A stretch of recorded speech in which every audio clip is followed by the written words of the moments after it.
In front of me is a THL T7, and today I will show you how to enable unknown sources. So, starting off, we will need to open up the settings app. You can pull down the notification panel and you will find this little gear icon right here. You just tap on it. And from here, scroll down to security. And a little bit down, you will find unknown sources, as you can see. So you can just flip this on, confirm it,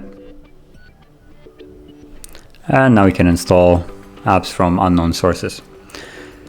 So if you found this very helpful, don't forget to hit like, subscribe, and thanks for watching.